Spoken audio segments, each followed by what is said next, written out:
مرتبہ اور بلند ترین صلوات۔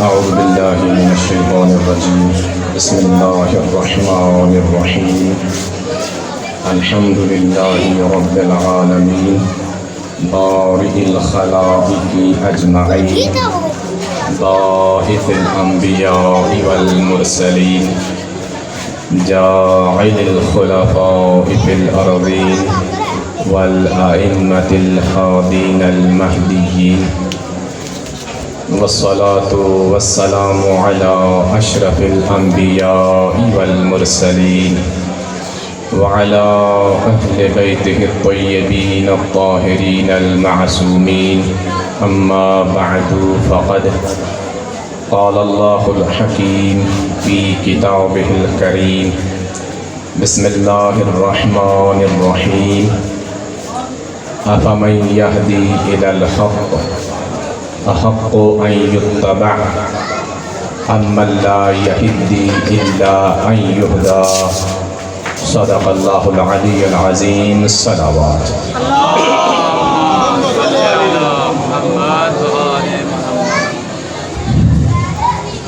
رب اشرح لي صدری ویسر لي امری واحلل عقدۃ من لسانی یفقهوا قولی، رب یسر ولا تعسر وتمم بالخیر، انا للہ وانا الیہ راجعون۔ ہر شخص نہیں لائق مداحِ حیدر، ہر شخص نہیں لائق مداحِ حیدر، اغیار کو یہ طرز کلام آ نہیں سکتا، اور مر جائے گا منافق نہ پکارے گا علی کو، کیوں؟ کیونکہ ناپاک زبانوں پہ یہ نام آ نہیں سکتا۔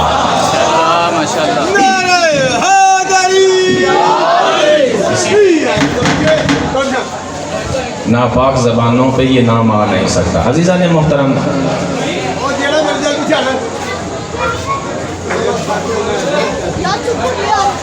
ایک صلوات پڑھیے گا، اللہم صلی علی محمد۔ صلوات اس طرح پڑھیں کہ مجھے پتہ چلے کہ آپ بیٹھے ہوئے ہیں۔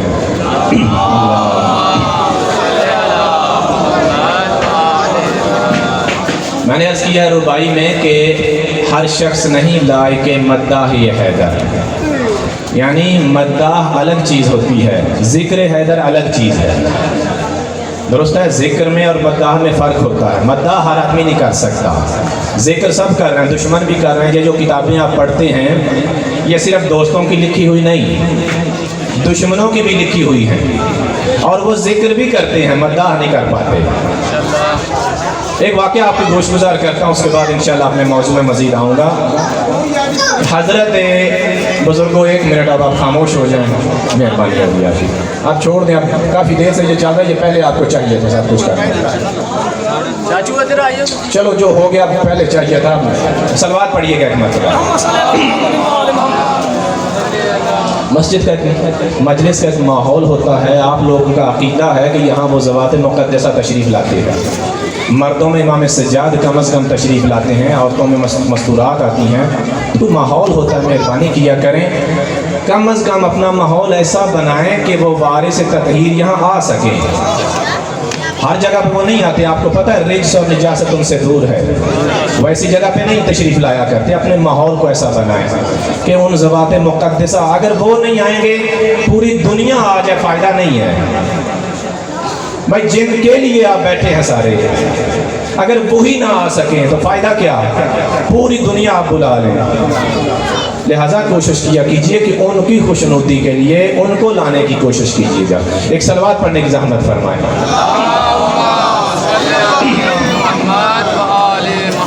حضرت سلمان فارسی رضی اللہ تعالی عنہ ناقل ہیں، وہ فرماتے ہیں کہ صبح کی نماز ہوئی، رسول خدا صلی اللہ علیہ وآلہ وسلم انہوں نے مولا علی علیہ السلام کو طلب فرمایا، یا علی، جی مولا، اپنی فضیلت، اپنا اکرام، اپنی منزلت دیکھنا چاہتے ہو؟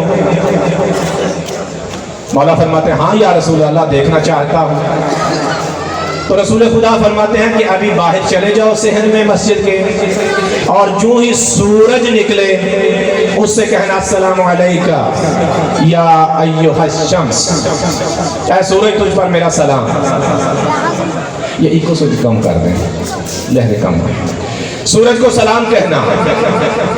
مولا علی علیہ السلام باہر تشریف لے گئے، سورج نکلا، جیسا رسول خدا صلی اللہ علیہ وآلہ وسلم نے فرمایا تھا ویسا ہی کہا السلام علیک یا ایھا الشمس، اے سورج تجھ پر میرا سلام۔ اب سنیے سورج جواب کیا دے رہا ہے، فرمایا وعلیک السلام یا اول و یا آخر و یا ظاہر و یا باطن و یا علی من کل شیء علیم۔ اے ظاہر، اے باطن، اے اول، اے آخر، اے ہر چیز کا علم رکھنے والے آپ پر میرا سلام۔ ماشاءاللہ ماشاءاللہ، ہر چیز کا علم رکھنے والے آپ پر بھی میرا سلام۔ حضرت سلمان فرماتے ہیں کہ اصحاب پاس کھڑے تھے، دوڑتے ہوئے رسول خدا کے بارگاہ میں آئے، یا رسول اللہ غضب ہو گیا۔ سرکار پوچھتے ہیں کیا ہوا؟ کہ علی نے سورج پر سلام کیا، سورج نے یہ جواب دیا وعلیک السلام یا اول و یا آخر، اور ابھی کل آپ نے فرمایا تھا کہ یہ اول اور آخر اللہ کی صفات ہیں۔ ہیں آپ میرے ساتھ؟ ابھی کل ہی آپ فرما رہے تھے کہ اول اور آخر اللہ کی صفات ہیں، سورج مولا علی کو مخاطب کر رہا ہے۔ اب سنیے رسول خدا کا جملہ سنیے گا، خدا گواہ خصائص فاطمہ کتاب ہے جس میں میں نقل کر رہا ہوں۔ رسول خدا فرماتے ہیں استغفر اللہ ثم توبوا الیہ، اللہ کے سامنے استغفار کرو اور توبہ کرو۔ آپ نہیں سمجھ پائے؟ یہ جو آ کر صرف بتا رہے ہیں کہ یا رسول اللہ سورج نے یہ علی کو کہا، انہوں نے کون سا قصور کیا ہے؟ رسول خدا فرما رہے تم استغفار کرو، تم توبہ کرو۔ یا رسول اللہ ہم نے کیا کیا؟ آپ کیا سمجھتے انہوں نے کیا کیا جس کا استغفار کریں؟ کون سا گناہ ہے جس پر توبہ کریں؟ لیکن اللہ کے رسول انہیں کہہ رہے ہیں جو آ کر خبر دے رہے ہیں کہ تم استغفار کرو، اللہ سے توبہ کرو۔ اللہ کے رسول وجہ کیا ہے؟ کیا فرمانا چاہتے ہیں؟ بعید نہیں، رسول اللہ فرمائے میں یہ بتانا چاہتا ہوں خبردار علی کے فضائل میں شک نہ کیا کرو۔ ماشاءاللہ ماشاءاللہ، علی کے فضائل میں شک نہ کیا کرو۔ ہاں یہ جو تمہارے سامنے کہا ہے سورج نے تو غلط نہیں کہا، سمجھا کرو پہلے۔ اب سورج ہے آیت اللہ کی وہ بھی نشانی ہے، وہ اللہ کے حکم کے علاوہ تو نہیں بولے گا اور وہ غلط بیانی بھی نہیں کرے گا۔ یہی مشکل ہے، ہم ذوات مقدسہ سے سنتے ہیں جن کے بارے ہمیں یقین ہے غلط بیانی نہیں کرتے، لیکن اپنے ذہن کے مطابق اسے سوچنا شروع کر دیتے ہیں، یہاں غلطی ہے، جیسے انہوں صاحب نے بھی کر دیا۔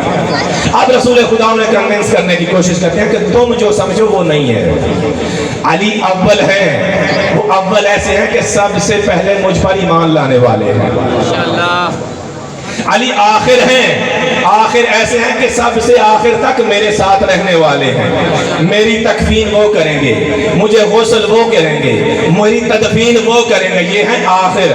تو سرکار یہ ظاہر اور باطن کیا ہے؟ فرمایا ظاہر سے مراد یہ ہے کہ علی کی تلوار حق کو ظاہر کرے گی، ماشاءاللہ، اور باطن فرمایا میرا علم اس کے باطن میں ہے۔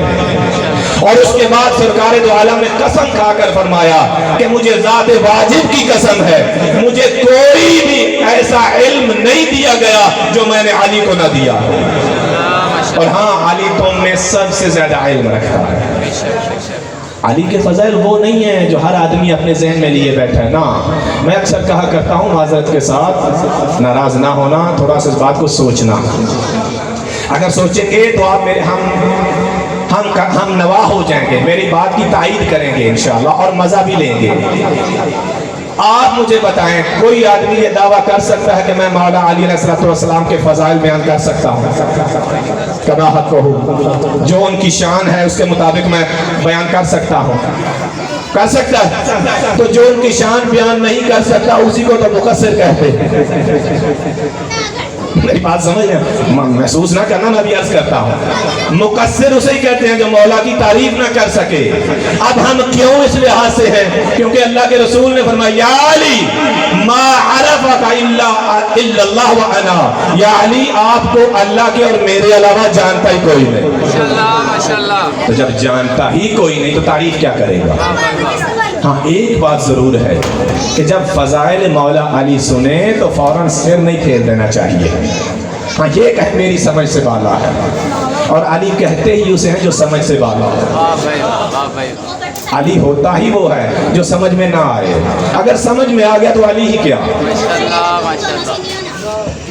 آیت آپ کے سامنے میں نے عرض کی ہے، پروردگار قرآن مجید میں ارشاد فرماتا ہے کہ أَفَمَنْ يَهْدِي إِلَى الْحَقِّ أَحَقُّ أَنْ يُتَّبَعَ أَمَّنْ لَا يَهْدِي إِلَّا أَنْ يُهْدَى، کہ آیا جو حق پر ہے، جو ہدایت یافتہ ہے اور آپ کو حق کی طرف ہدایت کرتا ہے، حق کا راستہ دکھاتا ہے، اس کا اتباع کرنا چاہیے یا اس کا جو خود محتاج ہدایت ہو؟ یعنی جسے خود ہدایت نہ دی جائے تو وہ خود ہدایت پا نہیں سکتا، کس کی اتباع کرنا چاہیے؟ آپ لوگ بھی کہیں گے ظاہراً یہی ہے اور حقیقت بھی یہی ہے کہ جو ہادی ہے، ہدایت یافتہ ہے، اسی کے پیچھے چلنا چاہیے۔ جو خود محتاج ہے ہدایت ہے وہ آپ کو کیا دے گا؟ اب اس آیت کو ذہن میں رکھنا، بھی میں کچھ گزارشات کرتا ہوں۔ فضائل مولا علی عرض کرنے والا قرآن مجید میں، کل میں وہ پڑھ رہا تھا ایک جگہ پہ مجلس، وہاں بھی کچھ بزرگوار ہوتے ہیں، کچھ سوال کر لیتے ہیں۔ اول تو میں آپ لوگوں سے بھی کہتا ہوں، ہر جگہ پہ کہہ رہا ہوں کہ اب وہ آپ کا جو ڈیفینسو موڈ ہے نا اس کو چینج کر دیں۔ ہم ہی شروع سے جواب دیتے آ رہے ہیں، اب ہمیں پوچھنا ہے، اب ہم سوال کریں گے کہ آپ ایسا کیوں نہیں کرتے، آپ کے ہاں یہ کیوں نہیں ہے، ہم جواب نہیں دیں گے۔ ہاں ایک بات ضرور ہے کہ کسی سے اگر کوئی یہ کہے کہ قرآن میں علی دکھائیں، میں ہوتے ہیں نا کچھ لوگ فقط قرآن کو ہی مانتے ہیں، کچھ وہ لوگ ہیں جو کہتے ہیں قرآن کافی ہے، تو وہ آپ سے یہی کہیں گے قرآن میں دکھائیں، قرآن میں دکھائیں، قرآن میں۔ ان سے کہیں کہ قرآن میں علی آپ کو کہاں کہاں دکھائے؟ تم کہتے ہو قرآن میں علی کہاں ہے، میں کہتا ہوں کہاں نہیں ہے۔ اب یہ جو آیت آپ کے سامنے میں نے عرض کی ہے، اس میں اللہ تبارک و تعالیٰ ارشاد فرماتا ہے کہ جو ہدایت پا کر آپ کو حق کی طرف راستہ دکھاتا ہے، آپ اس کے پیچھے چلیں گے، یا جو خود محتاج ہدایت ہے کس کے پیچھے چلیں گے؟ یقیناً آپ کہیں گے کہ جو ہدایت یافتہ ہے۔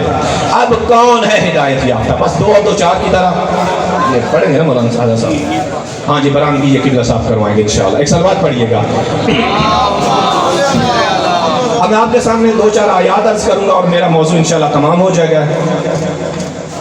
کوشش میری یہی ہوتی ہے کہ باحوالہ آپ کے سامنے گزارش کروں، اور یہ موبائل اس لحاظ سے بڑی مفید چیز ہے کہ اس کے ذریعے بہت سی مشکلیں حل ہو چکی ہیں۔ عزیزان محترم، پہلی آیت ذہن میں یہ رکھنا ہے کہ ہدایت ہمیں کس کی کرنا ہے، اور ایک اور آیت ہے، پروردگار ارشاد فرماتا ہے اطیعوا اللہ و اطیعوا الرسول و اولی الامر منکم، اللہ کی اطاعت کرو، اس کی رسول کی کرو، اور اولی الامر کی کرو۔ اب بزرگوار اولی الامر سے مراد جو بھی لیں، میں کسی کو ہٹ نہیں کیا کرتا، مرضی ان کی لیں۔ اگر حکمران وقت ہو تو اس کا مطلب ہے پاکستان میں تو ہو گئے شہباز شریف صاحب، بھارت والے کیا کریں گے، باقی جو غیر ممالک میں وہ کیا کریں گے، کس کا اتباع کریں گے؟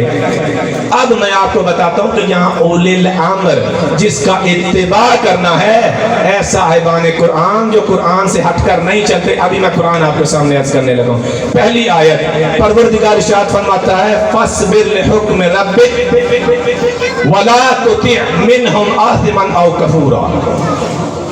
آیت سمجھ گیا، سورہ مبارکہ الانسان اور آیت نمبر ہے 24۔ اللہ تبارک و تعالیٰ ارشاد فرماتا ہے فاصبر لحکم ربک، اپنے رب کے حکم کا انتظار کر اور صبر کر، ولا تطع منہم آثما او کفورا، اور ہاں ان لوگوں میں سے جو گناہگار ہے یا جس نے کفر کیا ہے اس کا اتباع نہ کرنا۔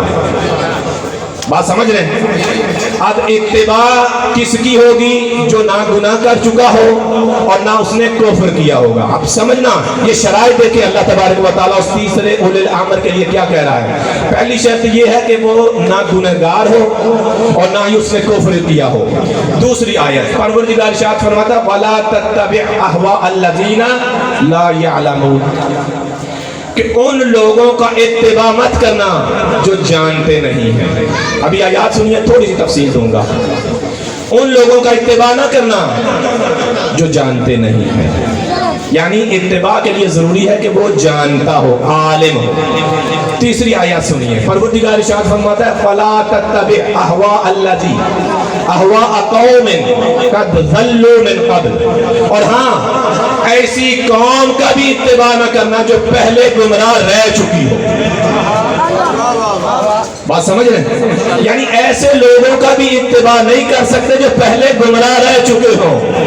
اب بات سمجھیے، خدا تعالیٰ کیا فرما رہا ہے کہ اگر اتباع کرنا ہے تو پہلی شرط وہ گناہگار نہ ہو، دوسری شرط اس نے کبھی کفر نہ کیا ہو، تیسری شرط اس کی زبان پر یہ نہ آیا ہو میں نہیں جانتا، چوتھی شرط وہ کبھی گمراہ نہ رہ چکا ہو، اور پانچویں پروردگار نے فرمایا وَلَا تَتَّبِعْ الْمُكَذِّبِينَ، اور ہاں اس کا بھی اتباع نہ کرنا جو تمہیں جھٹلا چکا ہے۔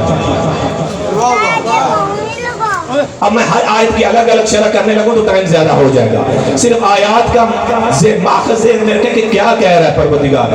پہلی آیت میں ہے کہ اتباع کس کی کریں گے؟ جو نہ کافر ہو اور نہ گناہ کیا ہو۔ اب میں زیادہ تو نہیں جانتا، ایک واقعہ آپ کے سامنے ضرور ہر آیت سے عرض کروں گا۔ ایک جنگ گزری، تمام احباب رسول خدا کو چھوڑ کے بھاگ گئے۔ بات عرض کرنے لگا جس نے کفر نہ کیا ہو وہ اتباع کے قابل ہے، آپ اس کا اطاعت کر سکتے ہیں، اس کا اتباع۔ جنگ سے بھاگ گئے، رسول خدا نے پوچھا یا علی آپ کیوں نہیں بھاگے؟ یا علی جب سب مجھے چھوڑ کے بھاگے آپ کیوں نہیں بھاگے؟ تو مولا علی کا جواب سنیے، مولا فرماتے اکفرت بعد الایمان، کہ یا رسول اللہ کیا میں ایمان کے بعد دوبارہ کافر ہو جاتا؟ یعنی جنگ سے بھاگنا کفر ہے، اور آیت کہتی ہے جو کفر کر چکا ہو اس کا اتباع نہیں کر سکتے۔ دوسری آیت اللہ تبارک و تعالیٰ فرماتا ہے کہ جو علم نہ رکھتا ہو اس کا اتباع نہیں کر سکتے۔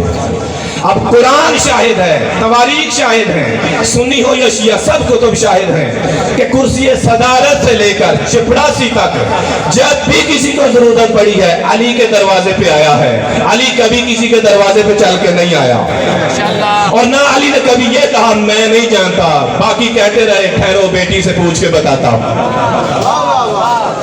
علی کی زبان میں کبھی یہ نہیں آیا میں نہیں جانتا، یا کبھی ڈیلے کیا ہو کہ تھوڑی دیر ٹھہر کے بتاؤں گا۔ اور اللہ کہتا ہے جو کہے نا لا علم لنا اس کا اتباع نہیں کر سکتے۔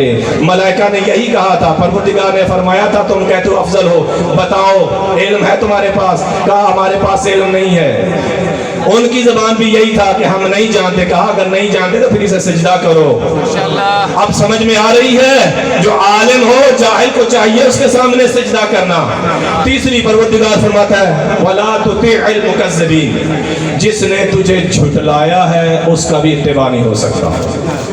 بڑے فخر سے کہتے ہیں فلاں پہلے ایمان لایا، فلاں بھائی ایمان کیوں لایا؟ میں زیادہ ڈیٹیل نہیں دے سکتا، یہ جو فخر سے کہتے ہیں کہ فلاں پہلے فلاں بعد میں فلاں تیسرے فلاں اتنی عمر میں، تو ایمان کیسے لا رہا ہے؟ اس کا مطلب پہلے تکذیب کرتا رہا۔ اللہ نے کہا جو تیری تکذیب کر چکا اس کی اطاعت نہیں ہو سکتی، اس کا اتباع نہیں ہو سکتا تمہیں جو جھٹلا چکا ہے۔ اور سب سے بڑی شرط عزیزان من فرمایا ہاں اس کا بھی اطاعت اس کا بھی اتباع آپ نہیں کر سکتے جو پہلے گمراہ رہ چکا ہو۔ سبحان اللہ، جو پہلے گمراہ رہ چکا ہے آپ اس کا بھی اتباع نہیں کر سکتے، اس کا بھی اطاعت نہیں کر سکتے۔ اب میں چیلنج کر کے کہتا ہوں کسی کے رہبر میں ان چاروں میں سے ایک بھی ثابت ہو جائے میں قبول کر لوں گا، لیکن میرے مولا وہ ہیں جس معیار پر لانا چاہو گے میرے مولا اسی معیار پر پورے ہوتے ہیں۔ ہدایت وہ دے سکتا ہے جو خود ہدایت یافتہ ہو۔ اور اللہ تبارک و تعالیٰ فرماتا ہے اِنَّ عَلَيْنَا لَلْهُدَى وَإِنَّ لَنَا لَلْآخِرَةَ وَالْأُولَى، ہدایت ہماری ذمہ داری ہے، ہدایت ہماری ذمہ داری، یعنی کیا؟ ہادی ہماری ذمہ داری ہے۔ اور اللہ کا قانون یہ ہے کہ آج تک اس نے کوئی غیر معصوم ہادی نہیں بھیجا۔ 1,24,000 تجربات پروردگار نے کر کے دکھائے۔ انبیاء کو تو مانتے ہو نا معصوم، 1,24,000 کم و بیش انبیاء اللہ نے بھیج کے بتا دیا۔ اتنے تجربات کرنے کے باوجود اللہ پر جو بھروسہ نہیں کر رہے، اگر رسول پر نہ کریں تو زیادہ مشکل بات تو نہیں ہے۔ جو اللہ پر اعتماد نہ کریں وہ اگر رسول کی بات نہ مانے تو کیا مشکل ہے۔ اب بس آخری بات اور آغا صاحب کے حوالے میں کرتا ہوں۔ سوال یہ تھا کہ جو ہدایت یافتہ ہے اس کا اتباع کریں گے یا جو خود محتاج ہدایت ہے؟ بس سورہ فاتحہ کی آخری آیت، 2 آیات آپ کے سامنے عرض کرتا ہوں اور فیصلہ ہو جائے گا انشاءاللہ۔ 2 مکتب ہے عزیز ایمان، ایک ہے مکتب صحابہ اور ایک ہے مکتب اہل بیت، ایسا ہی ہے نا؟ ایک مکتب صحابہ ہے اور ایک ہے مکتب اہل بیت۔ آسان کرتا ہوں، ایک وہ ہے جو جب سورہ حمد ختم ہوتی ہے تو آمین کہتے ہیں، اور ایک وہ ہے جو کہتے ہیں الحمدللہ رب العالمین۔ اب آپ مجھے بتائیے کہ الحمدللہ رب العالمین کیوں کہا جا رہا ہے؟ انہیں یقین ہے ہمیں ہدایت مل گئی ہے، جو ہدایت پا چکے ہیں وہ کہتے ہیں الحمدللہ کہ اللہ کی حمد ہے اس نعمت کے ملنے پر، اور جن کے ہاں یہ ہے کہ اے اللہ ہمیں سیدھی راہ دکھا، ہمیں سیدھی راہ چلا، یعنی وہ خود قبول کر رہے ہیں کہ ہم ابھی تک محتاج ہدایت ہیں۔ اب ان سے پوچھئے تم کیوں ابھی تک محتاج ہدایت ہو؟ کہا ہم لے ان سے رہے ہیں جو ابھی تک خود محتاج ہدایت ہیں۔ یہ جو کہتے ہیں ہمیں قائم رکھ، ہمیں دے تو دی ہے ہدایت، قائم رکھ، انہوں نے کس سے لی؟ انہوں نے رسول اللہ کی حدیث سنی تھی، انا مدینۃ العلم وعلی بابها ومن اراد العلم فلیأتی بالباب۔ علی ہے دروازہ، اگر کسی کو ہدایت چاہیے ہو، علم چاہیے ہو، حکمت چاہیے ہو تو دروازے سے آئے، دیواروں سے آنے والے چور ہوتے ہیں۔